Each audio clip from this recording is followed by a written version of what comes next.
Should Qatar host the World Cup in 2022, Lewis? Definitely. You say yes. Oh, yeah. Why? I just think it would be great for that area of the world. But let me give you my arguments against Okay. you. Number one, they don't really have a soccer history. And there's so many other countries that have never had a chance to host a World Cup that really have a richer history of soccer. Yeah, but I mean, are we really going to have the World Cup in Iran?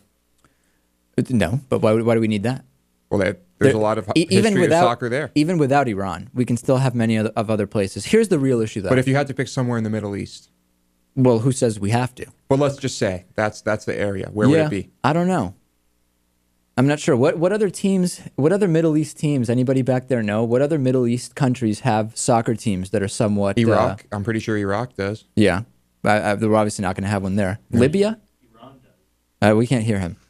Iran does, and Israel. Yeah. Iran, Israel, yeah. Well, I don't think we're getting any World Cup in Israel anytime soon. That's for sure. Here's my real issue with it. There are no laws against domestic violence in Qatar. There's no shelters. There's no women's groups offering assistance to women who have been the victims of domestic assault. Sexual violence against women and children is rising in the country. Since 2004, there's been 3,000 cases reported to the Qatar Foundation for the Protection of Women and Children, which is the country's key group.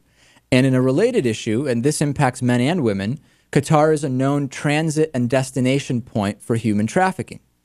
Is this a reason not to have a World Cup there?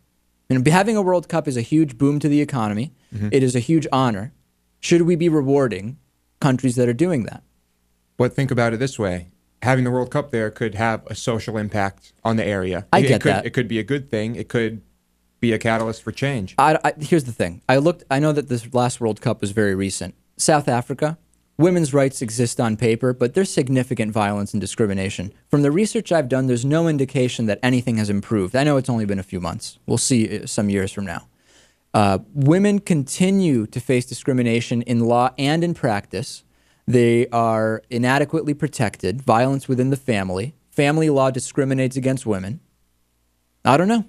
I mean, at the same time, you're right. Having the World Cup there could shine a light on the country. But what's the line? I mean, would we have a World Cup in North Korea to shine a light on what's going on there? Because we do that. Where's all the money going? Right. It's going to Kim Jong-il. Mm-hmm. Would we have a World Cup in Iran? Is having a World Cup in any way complicit of the way the country is run, of the government? To some extent, it has to be, does it not? Perhaps, I suppose. You don't think there's any reflection on the opinion of the country from who decides where World Cups are based on what goes on in that country? You believe they're completely disconnected? No, they're obviously connected. So where is the line? If it is not Qatar, is it North Korea? Is it Iran? Well, the country has to be willing to host the event. And I'm not saying the world wants one in North Korea, but I don't know. If North Korea was willing to host it, would we say, sure, we'll do it? It might shine a light on what's going on there. Or maybe we don't even mention that. We say, they want it, we do a World Cup there. You know what? I would be for a World Cup in North Korea. You think that it would be expose what's going on there? Definitely. Of course it would. It'll never happen, though. I think it's a bad idea. I don't think it should happen.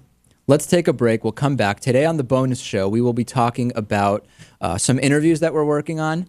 You will be shocked, somebody that may be on the show soon. I don't even want to mention it because I don't want to ruin it. We will also talk about the global cooling propaganda that's circulating, Tony Perkins in a Fox News love fest, so much more, and much more on the show too, so stay tuned.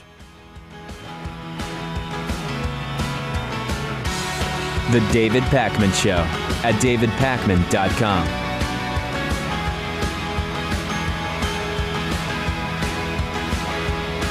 The David Pakman Show is made possible by listeners like you and by Greenfield Savings Bank, building strong communities one account at a time, with offices in Greenfield, Amherst, Conway, Shelburne Falls, South Deerfield, and Turners Falls, and online at greenfieldsavings.com. By the Daily Hampshire Gazette and GazetteNet.com, connecting our communities with local news and information. By DIF Design, specializing in custom business websites at difdesign.com. Find out more about underwriting The David Pakman Show at davidpakman.com.